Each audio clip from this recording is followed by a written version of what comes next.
Actuellement en visite officielle en France, le souverain britannique n'a pas besoin du précieux sésame pour pouvoir circuler dans le monde.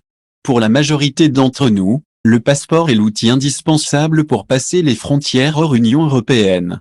Véritable gage d'entrée dans de nombreux pays, ce document de voyage certifie aux yeux du monde notre appartenance à un État, mais aussi notre facilité, ou non, à circuler sur différents territoires. Mais, saviez-vous que quelques rares privilégiés sont dispensés de ce document de voyage?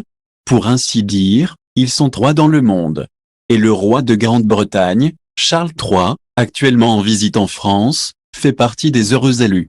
Depuis son accession au trône le 8 septembre 2022, le fils aîné de la reine Elisabeth II a obtenu plusieurs privilèges, dont celui de pouvoir circuler sans papier, tout comme sa mère avant lui. Il n'a pas besoin de passeport, parce qu'en Angleterre, ce document est émis au nom du souverain régnant. Le changement officiel a d'ailleurs été opéré en juillet. Depuis cette date, les passeports britanniques sont délivrés au nom de Charles III.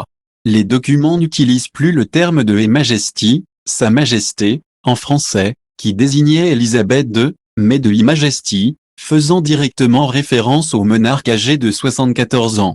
Si Charles III est désormais dispensé de passeport, ce n'est pas le cas des autres membres de la famille royale. Son épouse, la reine Camilla, doit en posséder un pour voyager, tout comme ses fils William et Harry. Par ailleurs, le nouveau souverain, également proclamé roi d'Australie, du Canada et de Nouvelle-Zélande, dispose d'un autre avantage, il est le seul Britannique à être dispensé de permis de conduire. Autant de droits qui s'accompagnent également d'obligations, comme celle relative à la neutralité politique. Il ne peut ni voter, ni participer à une quelconque élection.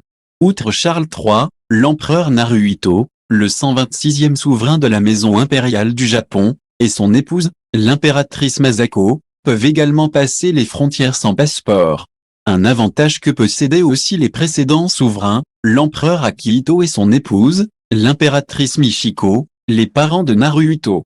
Ces derniers n'ont ainsi jamais possédé le précieux sésame. Quid des autres membres de la famille impériale? Le prince héritier Fumihito d'Akishino et son épouse, la princesse Kiko, doivent se munir de passeports diplomatiques pour pouvoir circuler à l'étranger.